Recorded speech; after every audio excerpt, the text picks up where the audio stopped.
Welcome to Finding Holiness, where we delve into timeless Torah wisdom, revealing the sacred in everyday moments. Join us on a journey to elevate your spirituality and discover holiness in every aspect of life. I'm your host, Rabbi David Kadosh, and together, let's embark on a path of spiritual exploration. I hope you enjoy this next episode.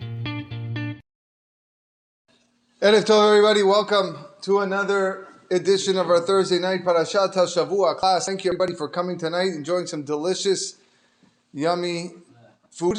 Chicken wings on the menu tonight for those that are here in person. For those that are here online, maybe you got better food. Probably do got better food at home.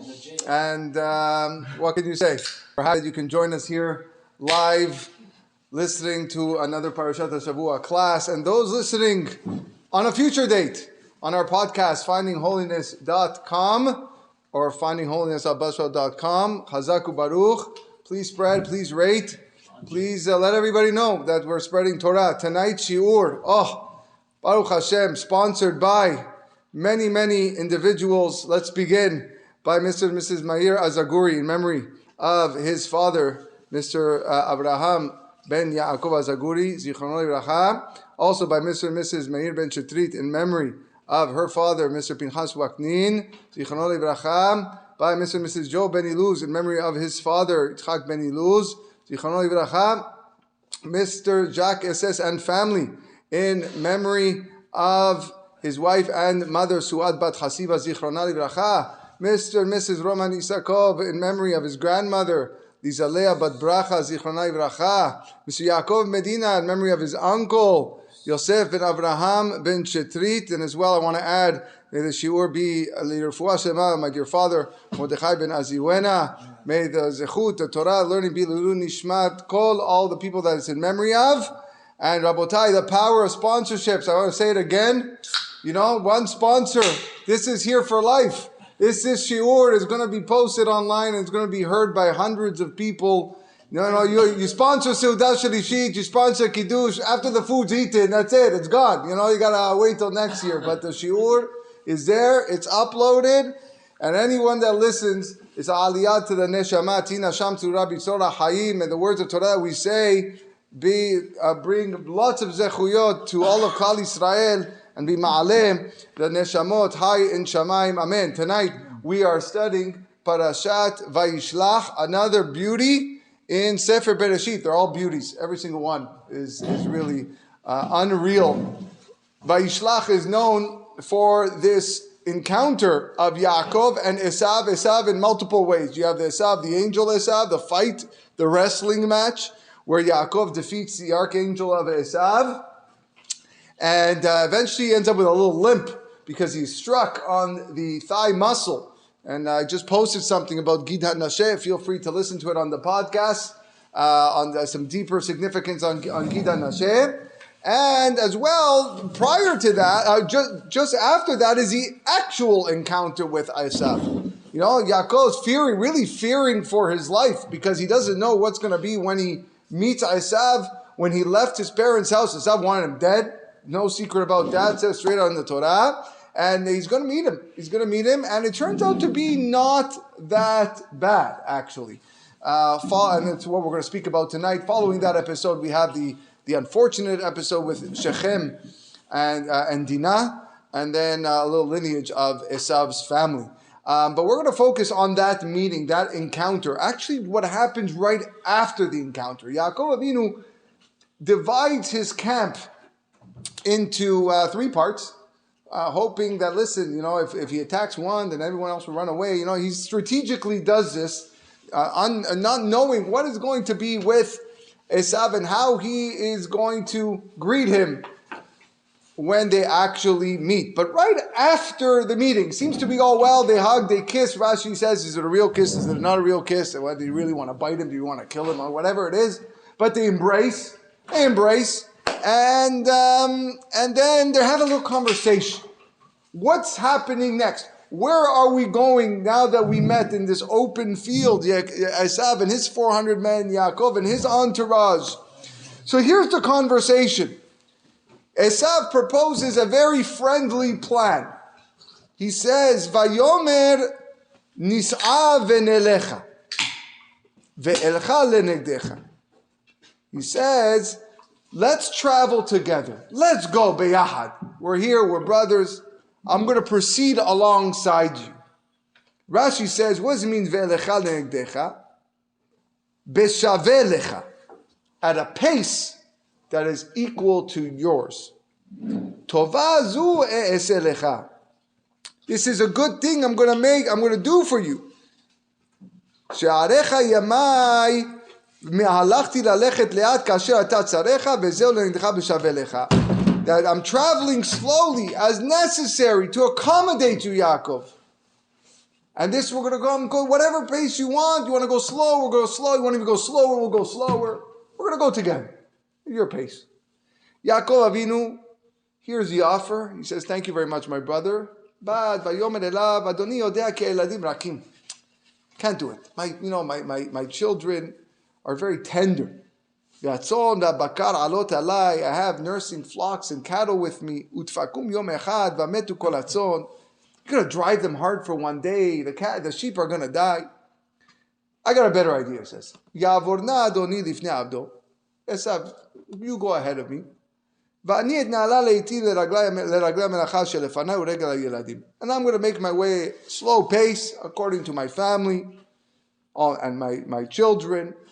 עד אשר אבוא אדוני סעירה, until I meet you in Seir. Turns out that Esav went one way towards Seir. Yaakov didn't go there. Yaakov went to a place called Sukkot, and that's where he encamped in Sukkot. Okay. So that's really the end of the. We don't know if Yaakov actually meets Esav again until Yitzchak dies. We have no recounting of them meeting again after this point. The Ben Ish Chai, in his sefer on the parasha, he views this little dispute or different way of thinking between Esav and Yaakov as a crucial lesson in the spiritual dangers of befriending and uniting with wicked people. I want to read his words because his words are very powerful. And he says, Vayomer nisav v'nelecha v'elecha negdecha. Esav said, let us travel together. Yesh ledakdek ech nepach Esav leish acher levakesh hachevra im Yaakov Avinu. All of a sudden, Esav is like the most brotherly human being. Come, my friend, come, let's walk. This guy wanted dead not long ago. Okay? All of a sudden, he switched. Achar shetchilat piato hayta kedei lehorgo.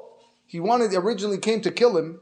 El Hashem itparach haya be'ezro, but Hashem was there with helping Yaakov. V'nira li b'siyata dishmaya. Ben Ish Chai says, it seems to me, al pi ma shekatav Arav Yitablev, b'pasuk, Mitzrayim vayavidu Mitzrayim b'nei Yisrael befarech. Later on in Parashat Shemot, we see that the Egyptians worked the Hebrews with hard labor. What's befarech? Beferach, with a soft mouth. What does that mean? העניין הוא הדרך שעינינו רואות עתה חדשות בארץ, שאומות העולם קראו דרור בארץ, ונתנו חירות ליהודים לקנות בתים, שדות וחמים להיות שרים. He says, in Egypt, they gave the Jews some freedom. You want to buy that land? You can buy that land. You want to invest with me in the stock market. You want to come over here? They're letting them be a part of society. This is what happened in Egypt. ובגלל זה, יפתום בפיהם ויסיתו את עמי הארץ קלי הדת. They're enticing them to be loose with the community. אשר צץ בהם מינות והאפיקורסות להידמות להם בפה ולשון ושם וכתב. Until it got to the point where they lost the way they speak, the way their names, the way they write. וישנו את שמם ולשונם בלבושיהם וילכו בדרכיהם. And the whole purpose was to encourage them to follow in their path. ויתערבו ביניהם וילמדו מעשיהם, and learn their ways. Be like the Egyptians. ובזה ממש הייתה עצת פרעה. This was Paro's advice. לקלקל אותם בפרח. בפרח is בפרח. To destroy Am Yisrael, the Jewish people, with the mouth. Just entice them with words. Show, come, join us. Come to our party. We're in tis the season, L'Avdil. We're approaching December.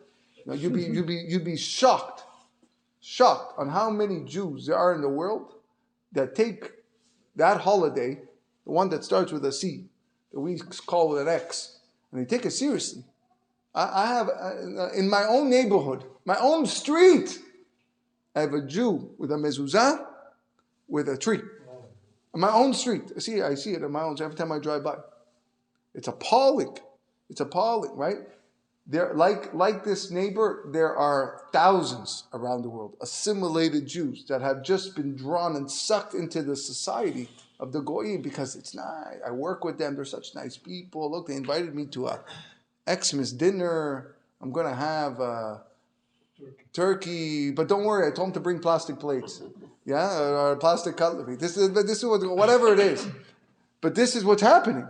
This is not a joke.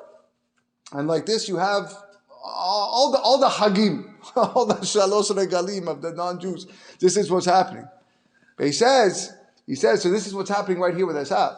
Yavo nachon yoter dabar zeh asher diber Esav im Yaakov. This is when Esav is speaking to Yaakov. Vehu ki techila ratza Esav lavo al Yaakov becharev. At first, he wanted to come with him with a sword, kedei labdo chas v'shalom, to eliminate him. Vesof ata balepech, all of a sudden, opposite. No more war. That's it. We're peace. We're brothers. It's the 70s. Yeah, we're all at peace now. Let us walk together with brotherhood.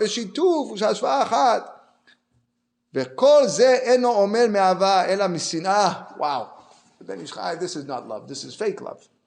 This is all done through hatred. This is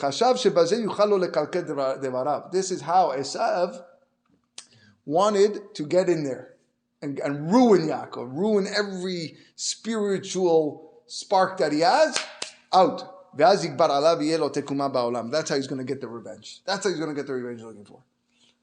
I want to actually just pause here because I always like bringing this up. We see a very similar situation in Parashat Chukat. In Parashat Chukat, the Jews are traveling through the desert. And in the middle of the desert, you encounter little, other kings that are ruling in different parts, little towns or whatever. And one of the people they encounter is Melech Edom. And they have to go through Melech Edom, the king of Edom. By the way, Edom is Esav.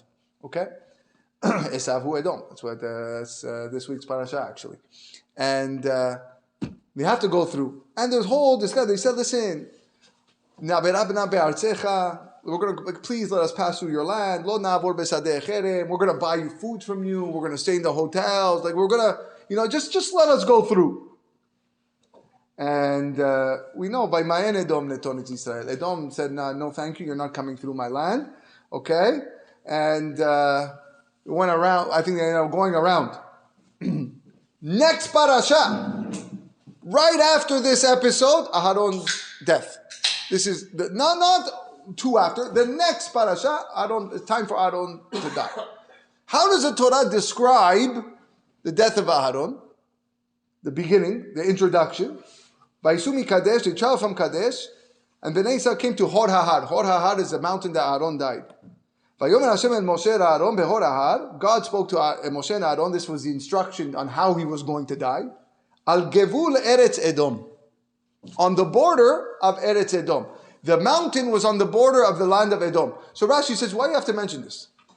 Why do you have to tell me that this mountain where Aaron died was on the border of Eretz Edom? Unbelievable, Rashi. Don't forget this Rashi for the rest of your life. Everybody listen to this. Al Gevul Eretz Edom. Mi Magid, to teach me. Shemipnei shenitchabru kan lehitkarev le'esav harasha, because they wanted to be mitchaber, to come close to Esav. The Jews requested to go through their city. The Jews wanted, let's go through Melech Edom, and we'll stay by your hotels, we'll buy the food from you. Because of that request, nifretzu ma'asehem vechasru atzadik hazeh. Aharon says, thank you. HaKadosh Baruch Hu says, thank you very much. Meaning, tzaddikim die. That's exactly what we're saying. We lose the righteous when we're mithaber with the goyim. Otherwise, what's the juxtaposition? What's the connection? Very scary. Very scary to know that we can lose such righteous individuals, holy people, as a result of our willingness to be a part of the Goyish society. and what they represent. But what I want to focus on today, and I know we're already quite a bit in, is a Gemara. This is going to be the theme tonight, this whole thing with this walking with Esav. A Gemara that also is concerned this Esav's proposal to Yaakov Avinu. Nis'av v'nelecha, let us go together. There's a story in the Gemara Masechet Chagiga. The story is unbelievable, and it illustrates really the chokhmah, the special wisdom, by an unbelievable Tana called Rabbi Yoshua ben Hananiah. Rabbi Yoshua used to debate heretics. That's what he used to do for a living. All these Jews for Jay. I'm going to come, I'm going to show you guys, I'm going to show you what it is. This was his job. He loved this. And these heretics despised the Jews. Many of them were Jews. Like again, the Jew with the tree, right? Many of them were Jews. And he used to do this, not just in his home, in his backyard. In the presence of the Roman Caesar. This was common. So the story is based on a pasuk in Parashat Vayelech that talks about how HaKadosh Baruch Hu, when we are in exile, God is going to hide his face from us. Ve'anochi haster astid panai bayom hahu. I will certainly conceal my face on that day. And concerning this pasuk, Rabbi Yosef in the Gemara states that when HaKadosh Baruch Hu conceals his presence from the Jewish people, still, nevertheless, yado netuya alenu. He continues to watch us. His hand is still over us. He continues to watch us and protect us. So here's the story. Rabbi Yoshua stands in front of the Caesar while a certain heretic started to provoke him, embarrass him. You Jews are crazy. Your God is nuts. Your mitzvot are crazy. Everything you do is crazy. And without uttering a word, he turned his head. This is not Rabbi Yoshua, the heretic. He turned his head away from Rabbi Yoshua, like sign language, turned his head like this. And the gesture was to suggest that HaKadosh Baruch Hu turned his head away from Am Yisrael. You guys are in exile, you lost your Bet HaMikdash, that's it. Your God doesn't care about you anymore. That's what the pasuk says. I'm going to turn my face away. So now, Rabbi Yoshua understood what this guy was saying. And immediately, he gestured with an outstretched hand. Stuck out his hand like this.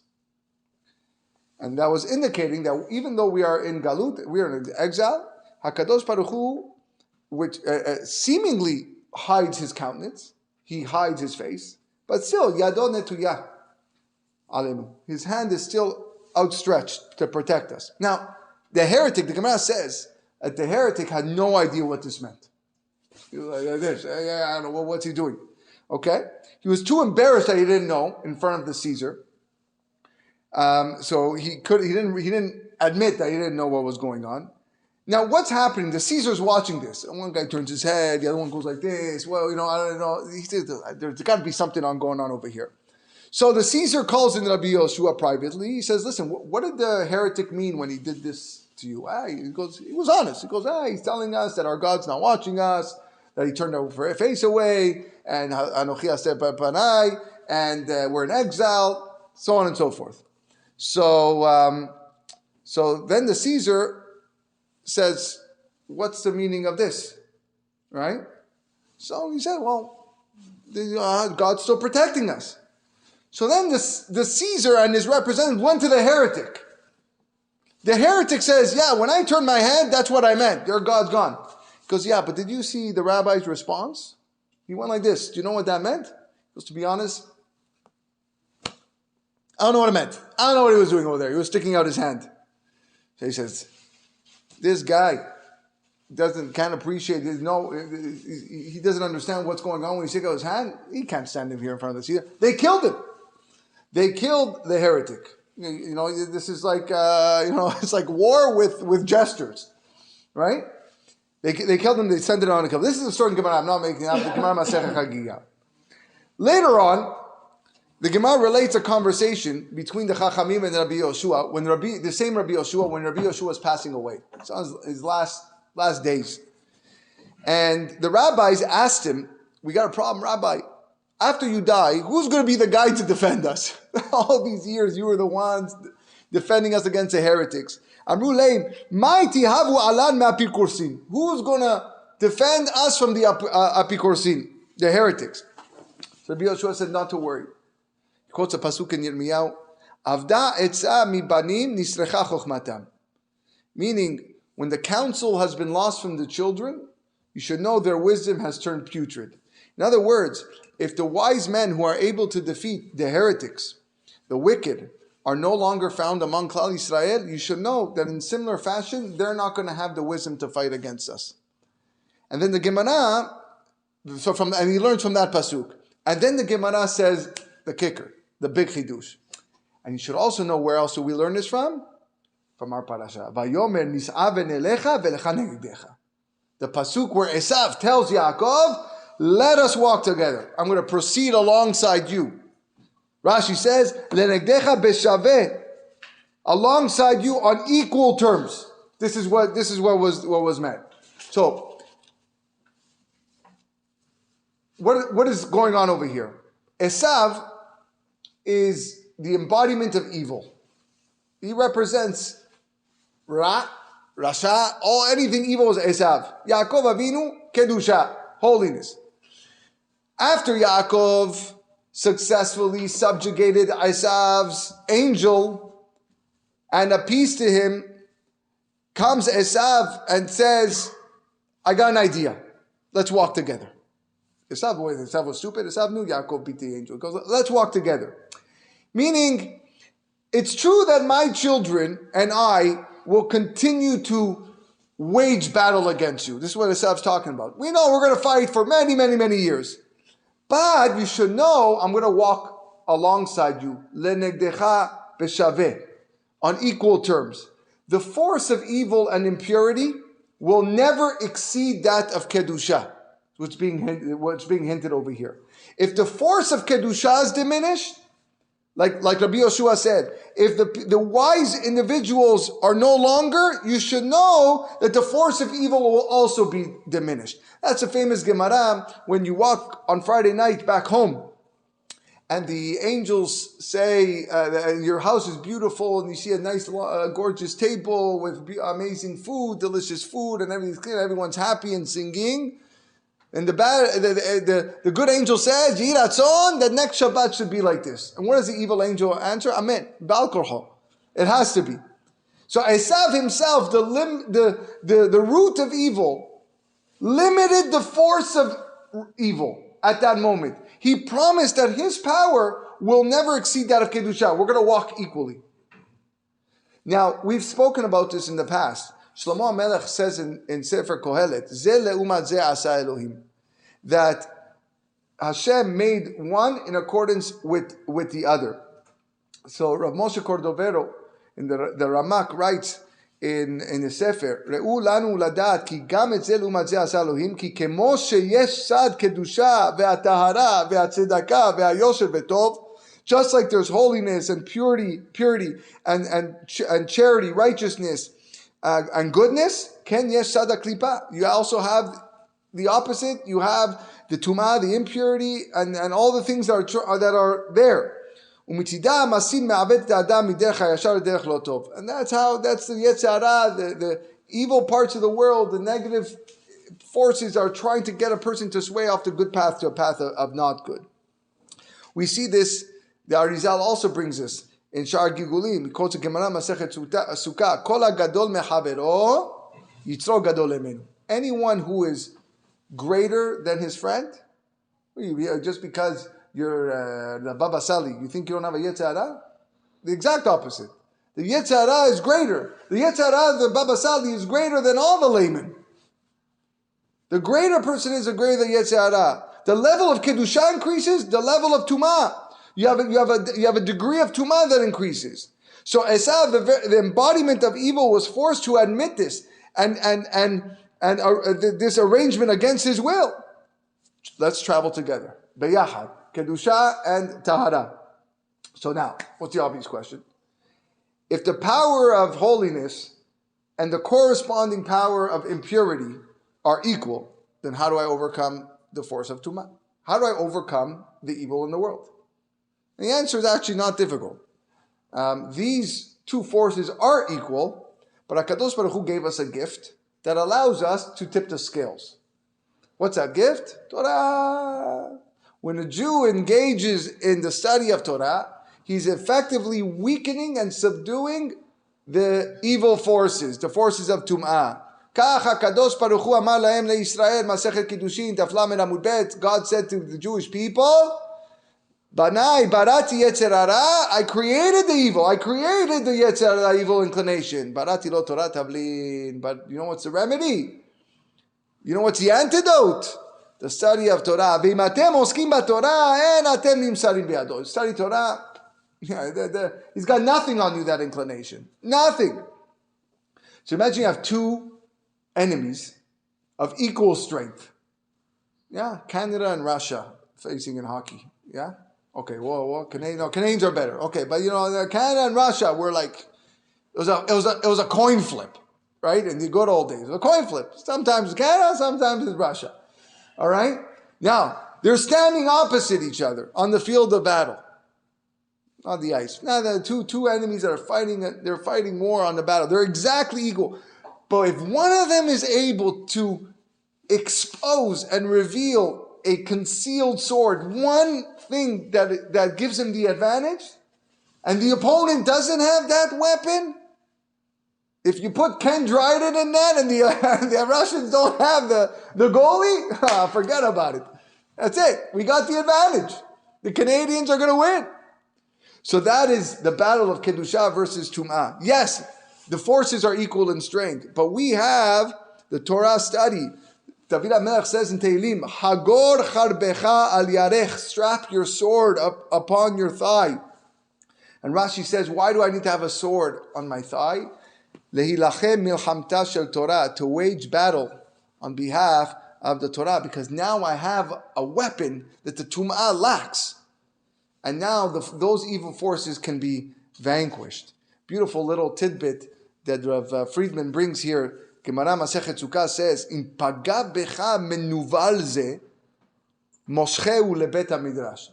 If this repulsive one engages you, who's a repulsive one? The Yetzer Hara. If he engages you, drag him to the bet midrash.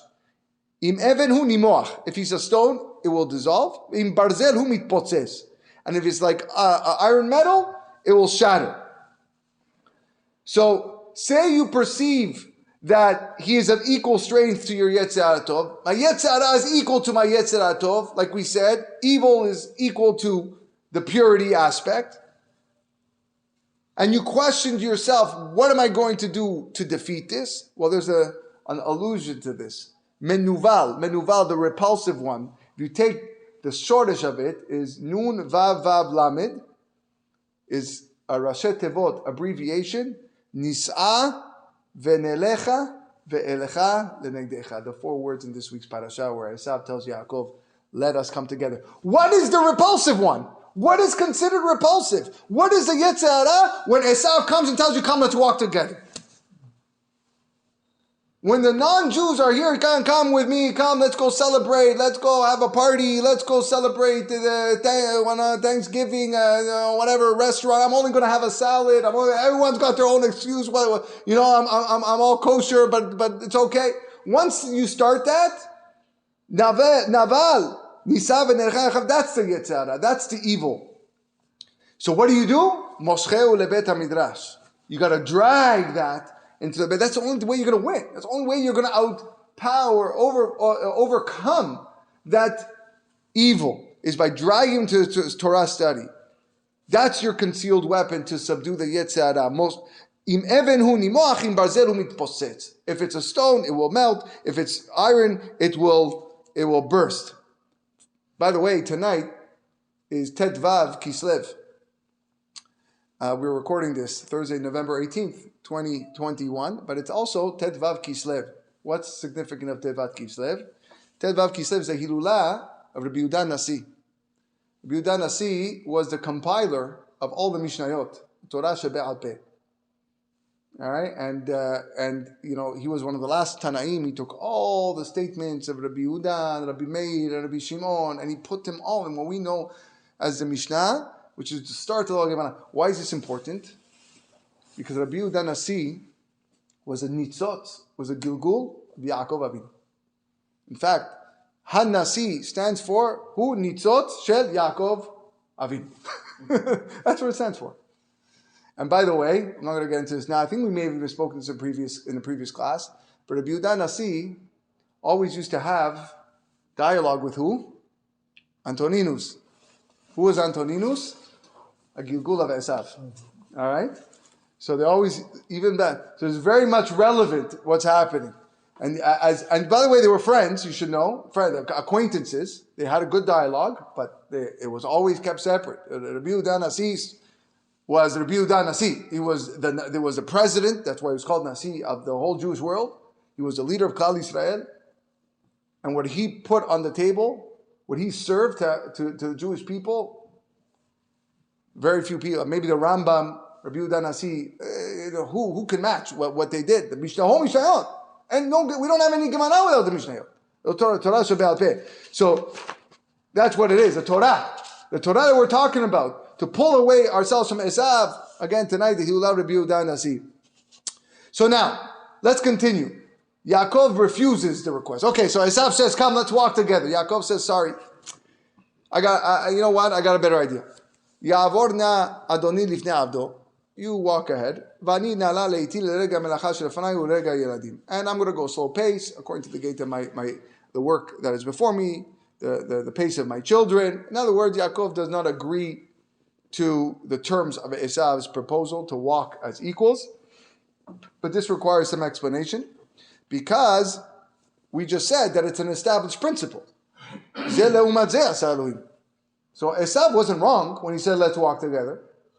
So what does Yaakov, if it's an established principle, what does it mean? And we also said, whoever is greater than his colleague possesses a greater Yetzirah. So how do we understand Yaakov Avinu's refusal? So based on the response to Esav, Chachamim established a halachan Shulchan Aruch in Yoredea Kuf Nun Gimel Seif Gimel, that it's very dangerous to travel together on the road with an idolater. It's based on a Gemara in Masechet Avodah Zarah. I'm going to read you the Gemara. Tana Banan. If you are a Jew and you happen to encounter a non-Jew on the road and you're walking, Hayu olim bemala or yordin beyerida. If you're going up or you're going down, Lo yeh Yisrael lemata ve'oved kochavim lemala. You shouldn't be down and the non-Jew on top of you. Ela Yisrael lemala ve'oved kochavim lemata. You on top, him below. Rashi says, on the way up, the Jew should be in front. Okay?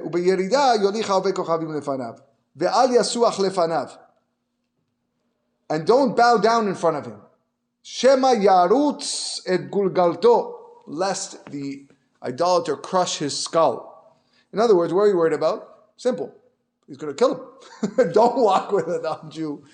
Okay, don't walk in front of without you knowing he's going to come. He's going to kill you. So that's why he says. Where do we learn this from? Like Yaakov Avinu did with Esav. Dichtiv adavo al Adoni seira. Esav, I'll meet you in Seir. And Yaakov went to Sukkot. Right? Basically, keep your distance. Salachan Shulchan Aruch. Don't walk with it. I have it quoted over here. You have to be worried about shfichut damim. They might kill you. Be very, very careful. So, what do we see? Yaakov did not want to travel with Esav because of the danger that was involved. So he tells Esav, Yavorna Adoni lifnei avdo. I want you to go ahead of me. And Yaakov feared that if Esav would have followed behind him, he might attack him suddenly, he might get killed. Now, this strategy actually has spiritual ramifications. Rabbi Yoshua taught us, Esav intended that the powers of Kedusha and the powers of Tumah should be parallel. They should be equal. And in truth, there is a principle that they are equal. And we learned that engaging in Torah study allows the Jew to overpower the Yetzirah. But this, Rabotai, hinges on one very crucial condition. This whole thing that we said, that if you study Torah, you can overcome the evil, one condition. You have to remain on guard. You have to remain on guard constantly, without pause. Always remembering that Esav's ministering angel, the Yetzer Hara, the arch enemy, is waiting there to trap you. He's waiting there to kill you. And he cannot lose sight of that. A Jew cannot forget about that for one moment and 1 second, thinking that the Yetzer Hara left me alone. And it's abandoned me. And it's not going to bother me again. Gemara teaches us, Masechet Kiddushin, Yitzro shel Adam mitchadesh alav bekol yom. The Yetzer Hara of a person renews itself. It renews the efforts each and every single day of a person. Yitzro shel Adam mitkaber alav bekol yom vakesh la'amito. The Yetzer Hara threatens to overpower him every day and seeks to kill him. So Yaakov Avinu told Esav, yes, I agree with your principle. I understand that the Tumah will never overcome the Kedusha. And that if the Kedusha ever decreases, also the Tumah is going to decrease. But I won't agree to traveling together with you as a brother and a friend. You know that my children are tender. You know that I have nursing flocks and cattle upon me. They will drive them hard for one day and all the flocks will die. In other words, I'm not afraid to go with you, Esav. This is what Yaakov is saying. I already beat you. I already beat your angel. I met your angel. We fought. I defeated him. I'm Yisrael now. I'm not afraid. But my children and my flock, they didn't get the vaccine. They're vulnerable. They're vulnerable. I've already conquered you. I know what it is. But my children, my descendants, no, they're not capable of being constantly on watch yet. And therefore you pose a danger to them if you're going to travel with us. And I fear that if I do travel with you, utfakum yom ehad, you are liable to attack us, and one day you will smash us down. You will crush our skulls spiritually with those temptations. Umetu kol hatzon, and we're gone, and we're finished. This is what Yaakov's response. So therefore, Ya'avor na adoni lifnei ado. We're not going to travel together. You go ahead, so that my young and my flock will keep an eye on you from a distance, and we're going to be watching you and the danger that you pose. I'm going to proceed slowly, and I'm going to educate my children. I'm going to teach him what Esav is, who Esav is, what he represents, to protect themselves from an ambush, a spiritual ambush that's planned for them. Ad asher avo el Adoni se'ira, until I meet with you in Se'ir. Rashi says, what Se'ir? The times of Mashiach, he says. Yaakov's informing Esav that at the time of Mashiach, the ultimate redemption, when the Yetzer Hara is going to be eliminated from the world, that's when I won't have to worry anymore. Then we can yell out travel because there won't be a Yetzer Hara. You can't touch me. Mashiach's here. Jews are the kings of the world. Everyone's going to be recognized HaKadosh Baruch Hu. Then we'll walk together. But that's what you're going to have to wait for. And we see that in many different places. Whew. Unbelievable. Let's look at one more point and then we'll conclude. Let's go back to that story of Rabbi Yoshua ben Hananiah. I want to go back to that little episode with the heretic. Again, the heretics swerved his head. Rabbi Yoshua ben Hananiah stuck out the arm. This Rabbi Yoshua ben Hananiah, by the way, was one of the prime students of Rabbi Yochanan ben Zakkai. And Rabbi Yochanan ben Zakkai said about him, Ashrei Yolato, right? Praiseworthy is the one who gave birth to him. So this whole concept of Yado Netuya Alenu, that God still has his arm outstretched, he protects us. The Meshech Chochmah, the great author of the Rav Meir Midvinsk, the Or Sameach, he says an interpretation on the Gemara's elucidation of a pasuk. In Sefer Devarim it says, Vera'u kol hamei haaretz, the whole nations of the world will see, Ki Shem Adonai nikra alecha, that the name of God will be called upon you. V'yaru mimekan, they're going to fear you. The nations of the world are going to fear you. Rabbi Eliezer HaGadol Omer, Elu tefillin shebarosh. This represents the tefillin on the head. The tefillin of the head instills fear in non-Jews. That's why they're going to fear you. At the same time, on the other hand, the Gemara then elucidates, V'aya lecha leot al yadecha. There should be an arm, there should be a sign on your arm, that's a tefillin shel yad. The Gemara says, lecha leot. It's a sign for you, the Jews, lo la'acherim.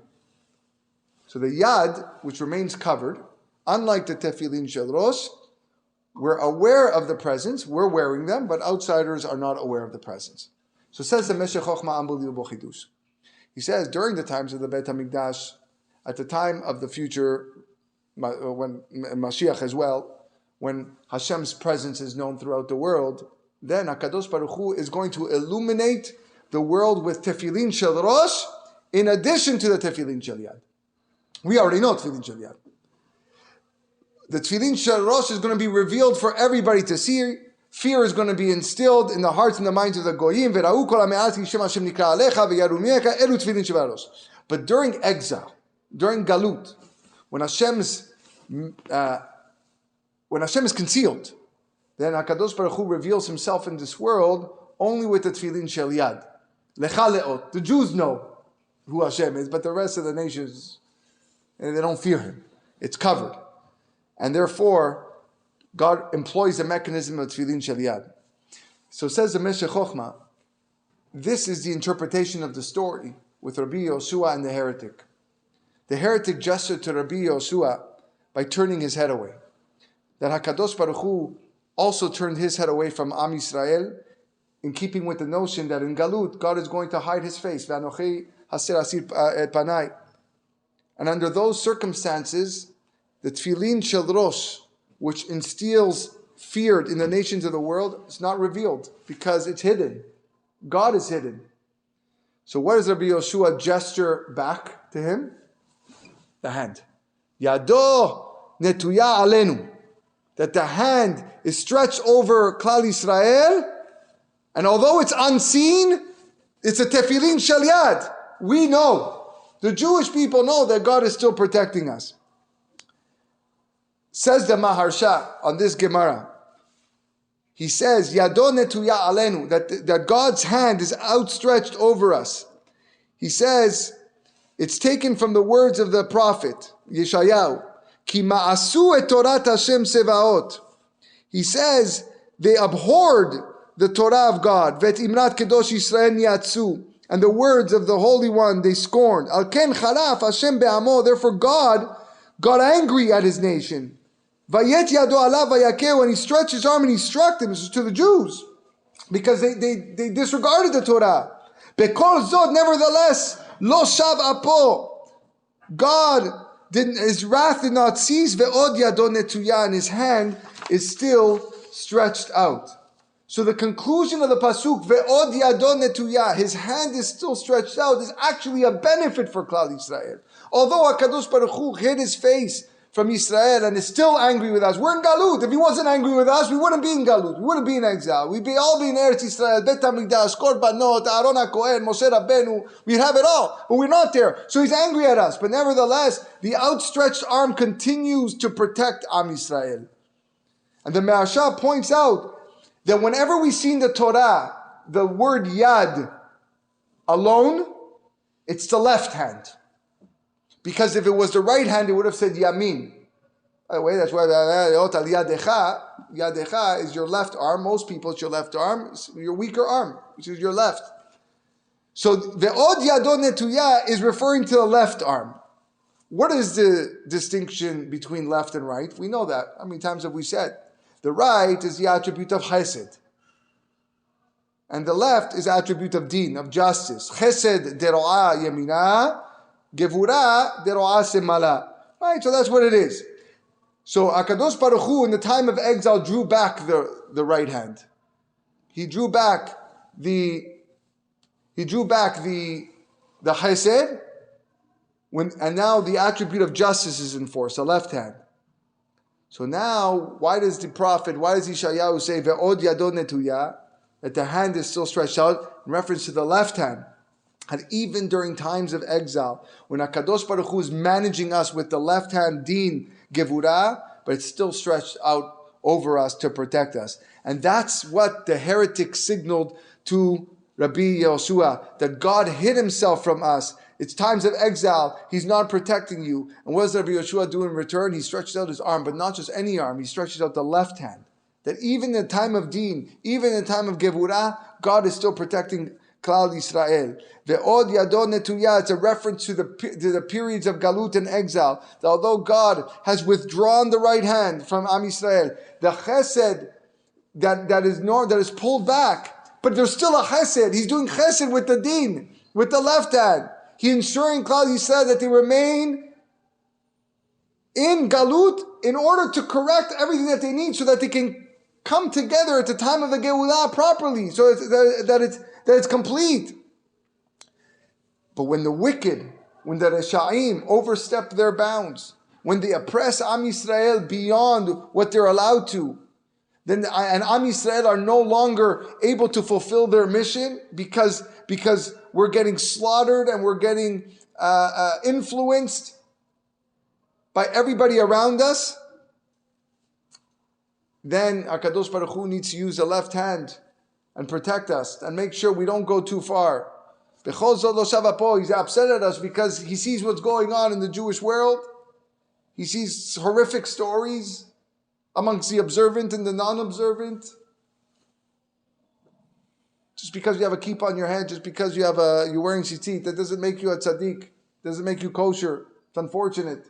And God is upset because we're still here. Ve'od yado netuya. And that's the ingenuity of Rabbi Yoshua ben Hananiah. He wanted to mock, the heretic wanted to mock Rabbi Yoshua. God. This guy turned his face. Got nothing on you guys, your fault, he's saying. It's your fault. You caused him to hide his face. Look, he's not even showing you the right hand. There's no chesed. But comes Rabbi Yoshua and outsmarted him by extending the left hand. With that motion of the hand, he imposed a full measure of law upon that heretic. Wow. Because what happened to the heretic? He died. He died. He missed it. He missed the whole boat. You are not allowing us. You're not allowing us to complete our mission. It's you guys. And therefore, you're going to be struck down with the same left hand that's protecting us. We're going to strike you down. HaKadosh Baruch Hu. Od yado netuya. And this is what the Meshech Chochmah means. During times of exile, here in Galut, we lack the guidance, we lack the process that's associated with the Tefillin Shel Rosh, which fills the nations of the world with fear. But nevertheless, we still merit at least a protection and the supervision of and guidance according to the Tefillin Shel Yad. These Tefillin are on the left hand, the weaker hand, and exact strict punishment on the enemies of Klal Yisrael who oppress us, who hinder us from accomplishing our mission in Galut. It's HaKadosh Baruch Hu's left arm and the Tefillin Shel Yad that will continue to guide us every step of the way until it's time for the final and complete redemption. And at that point, HaKadosh Baruch Hu will reface. He will turn his face back, and we will see that face, the Tefillin Shel Rosh, the light of the Tefillin Shel Rosh that will instill fear, trepidation amongst the nations of the world. Rabotai, how important it is. This is no question one of our major missions in life as we hope for Mashiach to come, educating our children what it is to be a Jew and how precious it is to have the Torah and the mitzvot with us. There are so many different pits and holes that a person can fall into, that a person can become trapped into the disgust and the impurities of this world. And it's all around us. And it's really up to us. We're the only ones that can educate our children. Well, Yaakov Avinu told Esav, listen, I know I can beat you, but I need to keep my kids at bay. I need to keep them aside. They're not yet of age. I'm sorry, we cannot walk with you. And we're going to keep a distance. And oy vavoy, woe por me, if you try to lay a hand on us, if you try to prevent me from that education, if you try to prevent me from teaching my future generations what is ultimate truth, God will come down and he will come down strong. And that's when you're going to fear. We already know it. We already have the Tefillin Shel Yad. It's mechuseh. You don't know it yet, but it's coming. Be'ezrat Hashem, with the effort that we put into this idea, this notion, we will be zocheh to meet at Har Seir in the time Mashiach, and we will show Bnei Esav, we will show all the nations of the world Shem Echad U'Shmo Echad, and we are his children. Wishing everybody a wonderful night. Good night. Kol Tuv.